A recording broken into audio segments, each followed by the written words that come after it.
Students, welcome back to our channel.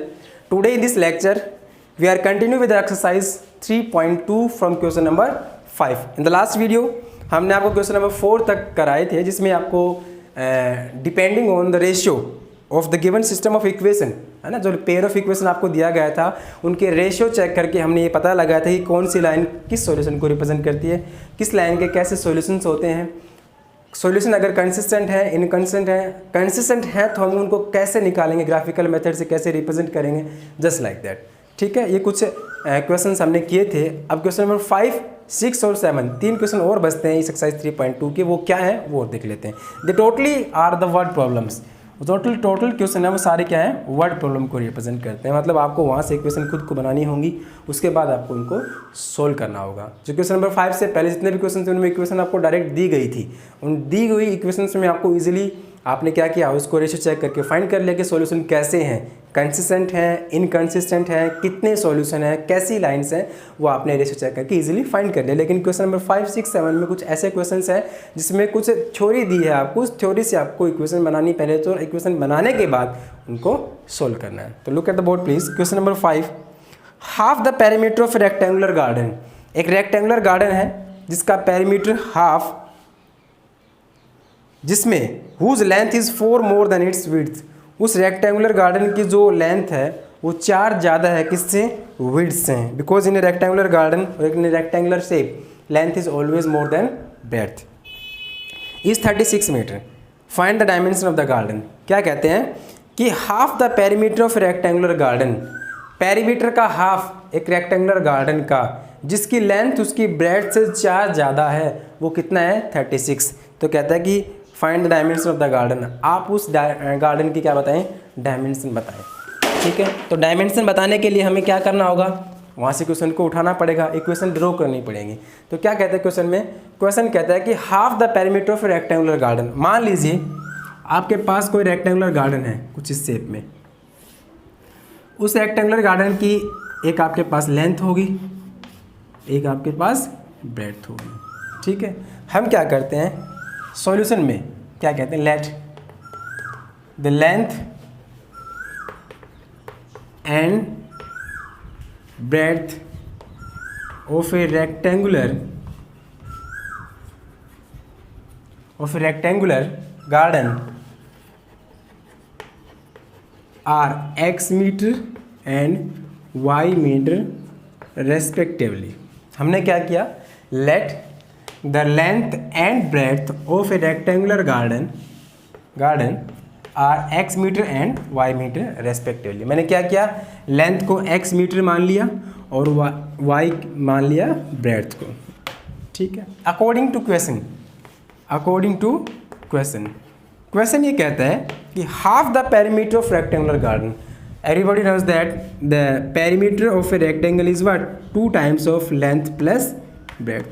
सबको पता है कि 2 times of length plus breadth क्या होता है, रेक्टेंगल का पेरीमीटर होता है. वो गार्डन हो चाहे कुछ भी हो, अगर रेक्टेंगुलर शेप है तो उसका पेरीमीटर क्या आएगा, 2 times of length plus breadth. Because perimeter is the total length of any figure, any shape, right.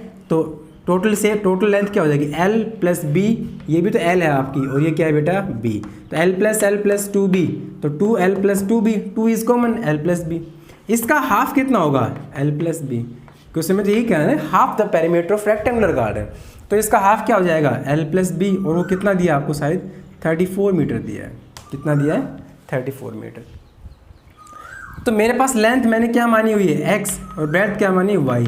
तो x प्लस y कितना हो जाएगा बेटा, 34. ठीक है, तो मैं क्या लिखूँ according to question, x plus y कितना आया, 34 मीटर. तो स्टैंडर्ड फॉर्म क्या बनेगी, x plus y minus 34 equals to 0. First equation. अच्छा, एक कंडीशन और दी है उसमें, again according to question, whose length is 4 more than its width. उस रेक्टेंगुलर गार्डन की जो लेंथ है वो ब्रेड्थ से कितनी ज़्यादा है, 4 ज़्यादा है. तो लेंथ क्या है, x, ब्रेड्थ क्या है, y. लेंथ ज़्यादा है ब्रेड्थ से, कितनी, 4. ये ज़्यादा है ना, तो या तो लेंथ में 4 कम करो या फिर ब्रेड्थ में 4 ऐड करो. अगर मैं इनको इक्वल करना चाहूँ तो मेरे को जनरली क्या करना पड़ेगा, ब्रेड्थ में 4 ऐड करना पड़ेगा, क्योंकि जो विड्थ है वो 4 कम है उसमें 4 ऐड कर दोगे तो इक्वल हो जाएंगे। तो यहाँ से क्या बना, x equal to y plus 4, then x plus y equal to what 4। तो यहाँ से क्या आएगी, x plus y equal to 4, तो हो जाएगा x plus y minus 4 equal to 0, x plus y minus 4 equal to 0। This is the second equation. ठीक है, तो आपके पास फर्स्ट इक्वेशन ये आई है, सेकेंड इक्वेशन आपके पास ये आई है। क्वेश्चन की जो डायमेंशन थी वो हम एक बार चेक कर लेते हैं कि जो पेरीमीटर था वो कितना था और जो उसका कंडीशन सेकंड थी लेंथ ब्रेड्थ की वो क्या थी। तो इसकी कंडीशन यही थी कि sir half the perimeter of rectangular garden whose length is 4 more than its width, ठीक है, is 36, find the dimension of the garden. Dimension आप निकालिए गार्डन की वो कितनी होंगी। तो पहला हमारे पास अच्छा ये 36 है, 34 के जगह ये 36 है। थोड़ा सस्पेंस था इसमें।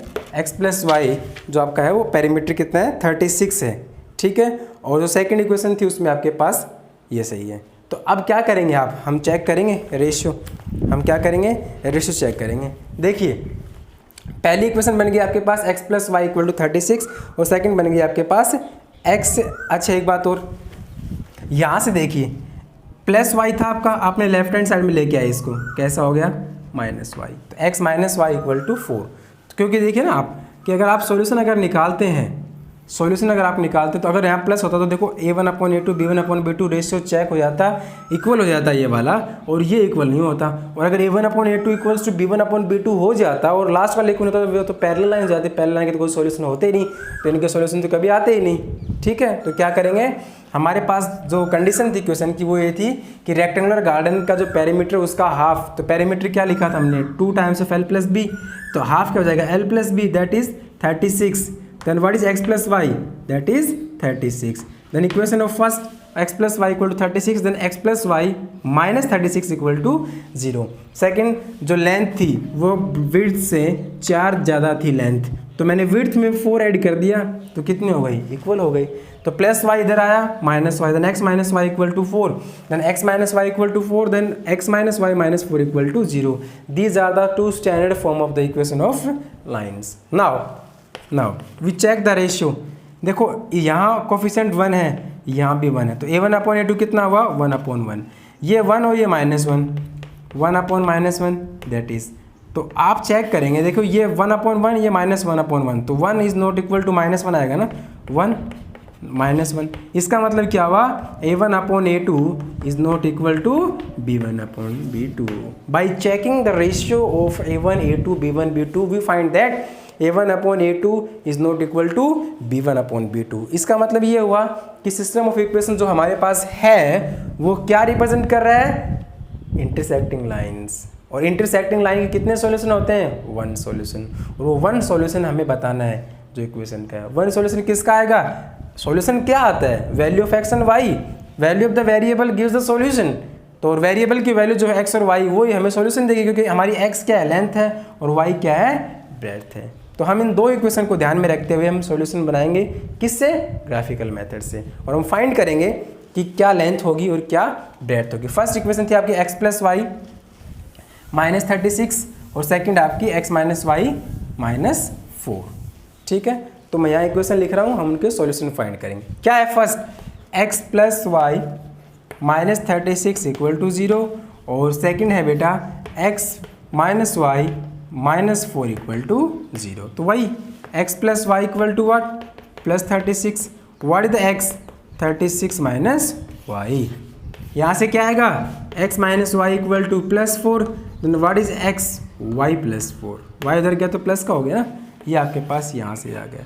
फिर से हम क्या करेंगे, पॉइंट्स निकालेंगे, यहाँ भी क्या करेंगे वैल्यू ऑफ कोऑर्डिनेट निकालेंगे जिनसे लाइन पास करती है। ठीक है, ये लो एक्स वाई, ये भी आपका x y, put in the value of y. अगर वाई आपने देखी यहाँ कितना पुट किया, मान लीजिए 10 पुट कर दिया वाई, ठीक है, तो ये कितना आ जाएगा 26। आपने वाई 36 पुट कर दिया, ये कितना हो जाएगा 0। ठीक है, आपने वाई 36 पुट किया, कितना होगा एक्स 0, और मान लीजिए आपने एक्स 0 पुट कर दिया, एक्स 0 पुट कर दिया, या वाई 36 पुट कर दिया, वाई आपने पहले 36 पुट किया तो एक्स 0 आया। अगर आपने y को 0 पुट कर दिया तो x कितना हो जाएगा 36। सिमिलरली आपने मान लीजिए यहाँ पे y कितना पुट कर दिया 0, ठीक है। y कितना पुट कर दिया आपने यहाँ पे 0, x कितना हो जाएगा 4। और मान लीजिए आपने y को आपने 0 किया पहले, फिर x 0 करो। x 0 कब होगा? जब y कितना होगा -4। एक पॉइंट और निकालो कुछ ऐसा कि जिससे रिलेशन आपका वेरीफाई हो जाए, इस तरह से कि कोई पॉइंट ऐसा कॉमन आ जाए कि जिससे हम मैच कर पाएँ, सॉल्यूशन दे पाए हमें, ठीक है। तो मान लीजिए कि यहाँ मैं y को रखूँ कुछ 10 रख दूँ, y क्या रख दूँ 10, तो x कितना आ जाएगा बेटा 14, x कितना आ जाएगा 14। कुछ और पॉइंट जो आपको सॉल्यूशन, एक ऐसा पॉइंट जो कॉमन तो आना है, एक पॉइंट तो ज़रूर कॉमन आएगा। तो कॉमन किस तरह का पॉइंट? कुछ कोई ऐसी वैल्यू जो हमें यहाँ से मिल जाए कि हम वो पॉइंट लोकेट करें, दोनों उसी पॉइंट पे मिल जाए लाइंस। तो कुछ इस तरह की वैल्यू अगर हम निकालना चाहें यहाँ से, मान लीजिए मैं y रखूँ 18 तो x भी आ जाए 18, यहाँ 18 रखता हूँ तो ये 22 हो जाएगा, तो वो भी मैच नहीं करेगा। दो वैल्यू हमें ऐसी लेनी है जिससे हमें हमारे पास सेम वैल्यू आ जाए। या फिर ऐसे कर लें कि ये x की वैल्यू यहाँ रख के देख लो एक बार, सब्स्टिट्यूशन ये आगे आएगा, हम सिखाएंगे आपको कि मैं x की वैल्यू यहाँ रखूँ x 36, x आपका y+4 तो -y हो जाएगा ये, x इक्वल टू आपका है 36 -y, x equal to 36 -y है। y आपके x यहाँ कितना आपका y+4 तो ये इधर आया तो 2y और ये इधर गया तो 32 माइनस में 16, y कितना आया 16 और y 16 होगा तो x कितना होगा 20, y 16 होगा तो x कितना होगा 20। तो 16 और 20 अगर मैं यहाँ 16 रखूँ तो कितना आएगा? ये 20 आएगा, और यहाँ 16 रखूँ तो ये 20 आएगा। इसका मतलब मान लीजिए मैं एक पॉइंट और ले लूँ एक्स्ट्रा, कि y मैंने रखा 16 तो x कितना है 20। यहाँ भी एक पॉइंट और एक्स्ट्रा ले लूँ कि y रखा मैंने 16 तो x कितना हो जाएगा 20। मतलब जो कॉमन पॉइंट था वो इस तरह का है। अब मैं क्या करूँगा? ग्राफ ड्रॉ करूँगा, क्योंकि मेरे पास तो मुझे सॉल्यूशन निकालना है। सॉल्यूशन किस मेथड से? ग्राफिकल मेथड से। तो क्या करेंगे? लोकेट द पॉइंट लोकेट कीजिए, मैक्सिमम और मिनिमम पॉइंट को देखते हुए। x की मैक्सिमम वैल्यू क्या है आपके पास? यहाँ से देखो 26, 36, 20, ये 20, तो आप 5 के डिफरेंस ले लीजिए, 5, 10, 15, 20, या 4 से ले लीजिए, 4, 8, 12, 16, 20, 24, है ना, 28, 32 and 36, just like that. 4, 8, 12, 4, 8, 12, 16, 20, 24, 28, 32, 36, 4, 8, 12, 16, 20, 24, 28, 32 and 36। ये आपका, ये y एक्सिस आपका, ये x axis. Locate the point. First point 26, 10, ठीक है। इसको मत करो, चाहे ज़्यादा बड़ा हो जाएगा, एक यहाँ से हटा दो, इसको हटा दो। मेन पॉइंट ये ले लो आप, 2 तो ये ले लो और 2 ये ले लो, और एक पॉइंट जो आपका आंसर देगा आपको, ठीक है। देखिए x0 y36, x0 y36 ये रहा, फिर x36 y0 ये रहा आपका, और नेक्स्ट x20 y16, x20 ये रहा, y16 इधर से आएगा, कुछ इस तरह से। आपको स्केल से करना है सारे पॉइंट्स लोकेट। ये पॉइंट आया। अब मान लीजिए मैं इन तीनों पॉइंट को लोकेट करना चाहूँ, कुछ इस तरह से आएंगे सॉल्यूशन में। ये तो आया पहली लाइन का। सेकंड लाइन क्या है? x4 y0 ये रहा, x4 y0। Second y-4 x0, y-4 ये आया, x0 ये आया, x20 y16 ये पॉइंट रहा। मतलब जो दोनों इक्वेशन थी वो कहाँ मिल रही हैं? इस पॉइंट पे। कहाँ मिल रही हैं? इस पॉइंट पे। इसके कोऑर्डिनेट कितना है? x20 y16, 20, 16। तो x तो 20 हो गया और y कितना हो गया? 16। तो लेंथ कितनी हो गई आपकी? 20, और ब्रेड्थ कितनी हो गई? 16। बस this is the method to find out the solution of equation by this method. मतलब आपको ग्राफिकली अगर सोल्व करना है कोई भी क्वेश्चन को, इस तरह से करना है, ठीक है। Next question number 6। Given that the linear equation 2x + 3y -8 = 0, write another linear equation in two variable such that the geometrical representation of the pair of so formed is intersecting line, parallel lines and consonant line। ठीक है, तो क्या करना है? हम आपको एक line दे रहे हैं। क्या लाइन दे रहे हैं? 2x + 3y -8 = 0, और उसके बाद आपको कह रहा है कि आप बताइए, एक तो इंटरसेक्टिंग लाइन हो, दूसरा पैरेलल लाइन हो, और तीसरा कॉन्सोनेंट लाइन हो। कुछ इस तरह के सॉल्यूशन आपको देने हैं। तो कुछ इस तरह के सॉल्यूशन के लिए आपके पास तो बहुत सारी लाइन ऐसी बन सकती हैं जो आपको सॉल्यूशन दे सकते हैं। देखो, अगर इंटरसेक्टिंग लाइन होंगे तो बेटा ये हो, सिंपली ये होगा कि A1/A2 नहीं आना चाहिए इक्वल B1/B2 के। तुम कोई भी इक्वेशन इनके कोफिशिएंट चेंज कर दो, आप इसको लिख दो 3x, इसको लिख दो 2y और इसको रख लो -8 या फिर -9 कर दो, कोई दिक्कत नहीं है। देखो आप 3/2 2/3 क्या इक्वल हो सकते हैं? इसका मतलब A1/A2 is not equal to B1/B2, it means they representing the intersecting line. पहला answer. There are so infinite number of lines, कितनी भी लाइन हो सकती है, कोई फिक्स आंसर नहीं है। सेकंड, पैरेलल होंगी। पैरेलल होंगी तो बोला सर ये रेशियो इक्वल हो जाएगा, लेकिन ये रेशियो इक्वल नहीं होगा। तो आप क्या करेंगे, इन दोनों लाइन को तो सेम रख लो 2x + 3y और लास्ट वाले को क्या कर दो, डिफरेंट कर दो -9 = 0। और आपका दिया हुआ क्या है 2x + 3y -8 = 0। देखिए ये इक्वल है, ये इक्वल है, लेकिन ये इक्वल है नहीं है सर। तो A1/A2 B1/B2 तो इक्वल है, लेकिन ये क्या है, इक्वल नहीं है। तो एक लाइन कैसी होगी, पैरेलल लाइंस। कॉन्स्टेंट लाइन के तीनों रेशियो इक्वल हो जाएंगे। तो मैं क्या करूँगा, इस पूरी लाइन को, इस पूरी लाइन ऑफ इक्वेशन को 2 से मल्टीप्लाई कर दूँ। 2 से मल्टीप्लाई कर दूँ कितना हो जाएगा, 4x + 6y -16 = 0। तो एक लाइन इक्वेशन ये बन गई, एक ये बन गई। 2/4 1/2, 3/6 1/2, -8/- 16 अगेन 1/2। इस तरह से रेशियो क्या होगा, इक्वल। A1/A2 B1/B2 C1/C2 क्या हो गया, इक्वल हो गया। इसका मतलब लाइन कैसी है, कॉन्स्टेंट लाइन। आपको क्वेश्चन में एक इक्वेशन दी थी 2x + 3y -8 = 0। इससे आपको ये बताना था कि आप इसको एक पेयर में बनाएं, इस तरह से बनाएं कि जो पेयर बने उसमें इंटरसेक्टिंग लाइन हो, दूसरा पैरेलल लाइन हो, तीसरा कॉन्स्टेंट लाइन हो। तो हम डिफरेंट लाइन्स को ड्रॉ कर सकते हैं। There is no fix answer. Question number 7 and the last question of this exercise. Draw the graph of the equation x - y + 1 = 0 and 3x + 2y - 12 = 0. Determine the coordinate of the vertices of the triangle so formed by these line and the x-axis and shaded the region. Triangular region. आप उस triangular reason को क्या करें, set भी करें। मतलब हम आपको 2 लाइन दे रहे हैं, इक्वेशन दे रहे हैं, उनको आप ड्रॉ करें, ग्राफ बनाएं उनका। ग्राफ बनाने के बाद क्या करें आप, उनसे जो शेडेड रीजन आता है एक ट्रायंगुलर शेप का, किस किस के साथ, एक्स एक्सिस के साथ और इन दोनों लाइन के साथ, उसको ड्रॉ करें और उनके कोऑर्डिनेट बताएं। मतलब सीधी सी बात यह है कि आपको ग्राफिकल मेथड से उस शेडेड पोर्शन को रिप्रेजेंट करना है, आपको ग्राफिकल मेथड यूज़ करना है, बस बात ये है और कुछ भी नहीं है। उससे एक रीजन आएगा।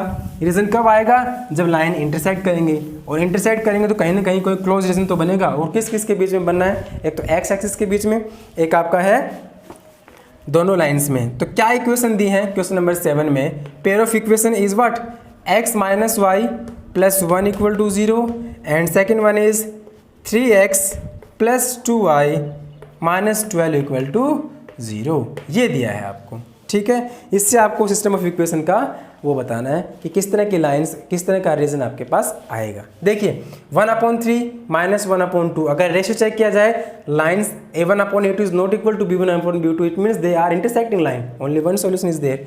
तो क्या करेंगे, x - y + 1 = 0, तो पहला वाला आपका 3x + 2y - 12 = 0, ये सेकेंड है। मैं क्या करूँगा, वही टेबल बनाऊँगा, ये y उधर जाएगा प्लस, 1 इधर आया माइनस, 3x = उधर गया 2y माइनस, ये प्लस का, तो 12 - 2y and what is x, 12 - 2y/3, 12 - 2y/3। Putting the value of y, find the value of x and y, and यहाँ भी क्या करेंगे आप, x y की वैल्यू पुट करेंगे, यहाँ पे y की और x की आप फाइंड करेंगे। देखिए मैं y रखता हूँ 1, 1 - 1 0, x 0। मैंने मान लीजिए y 1 रखा, y रख दूँ 0, x कितना हो जाएगा -1।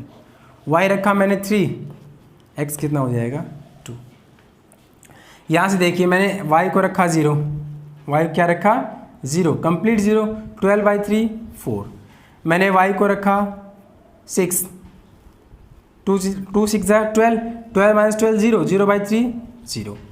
एक ऐसा पॉइंट जो कॉमन आए दोनों में, एक ऐसा पॉइंट जो दोनों में कॉमन आए, 3 रखता हूँ मैं, 3 2 6, 12 - 6 6, 6/3 2, x2 जब y कितना रखा आपने 3, 2/3 2/3 is the common point because the lines are intersecting. तो ये कॉमन पॉइंट हो गया। Representing these on the line system, Cartesian system, x x' this is y and this is y dash. This is origin point O. Maximum value of x is what? 2 and 4 and y की 6 है, तो 1 2 3 4 1 2 3 4 5 and थोड़ा सा score बढ़ा दो ऊपर आप 6 1 2 3 4 5 and 6 1 2 3 4। ठीक है, ध्यान रहे कि जब आप नंबर ये लोकेट करते हैं तो उनका डिफरेंस जो है वो इक्वल रहे सब में। ठीक है, चलिए फर्स्ट पॉइंट x0 y1 ये रहा x0 y1। Second one x -1 y0 x -1 ये रहा -1 कॉमा 0, ये कितना है x0 y1। ठीक है, x2 y3 ये रहा, थोड़ा सा इसको ये पॉइंट ऑफ इंटरसेक्शन 2,3 सभी पॉइंट्स को मिलाइए एक लाइन पे आए। सेकंड x4 y0 ये रहा 4,0। नेक्स्ट वन x0 y6 ये रहा x0 y6 and third one is x2 y3 ये सेम पॉइंट। ठीक है, देखिए line first L1 line second L2, इसने एक रीजन क्लोज किया जस्ट लाइक दैट ये, और ये एक्स एक्सिस रही, ये तो एक्स एक्सिस है आपकी, ये फर्स्ट लाइन है और ये सेकंड लाइन है, कहीं ना कहीं आपको क्लोज रीजन दिख रहा है, ये दिख रहा है, देखिए ध्यान से। This is a triangular region which is intersecting by 2 lines and X axis. देखिए triangle what the coordinates are, अगर मैं इसको फर्स्ट कोऑर्डिनेट ए दे दूं, इसको बी दे दूं और इसको सी, तो -1,0 is the first coordinate A, 2,3 second and 4,0 third coordinate. This is the complete region which is shaded by, which is enclosed by these two lines L1, L2 and the proper x-axis. This is the method to solve out such type of the problems. ठीक है, today exercise 3.2 is completed. Now in the next video, in the next class, we are going to start our new exercise 3.3 and the solution of equation they are algebraical method। मतलब जो pair of system equation होंगे उनके जो solution हम find करेंगे वो algebraical methods हैं। यहाँ आपका ग्राफिकल मेथड खत्म होता है, आगे हम डिस्कस करेंगे नेक्स्ट क्लास में कि सॉल्यूशन ऑफ इक्वेशन को हम कैसे और डिफरेंट मेथड से सॉल्व करेंगे। Thank you, have a nice day.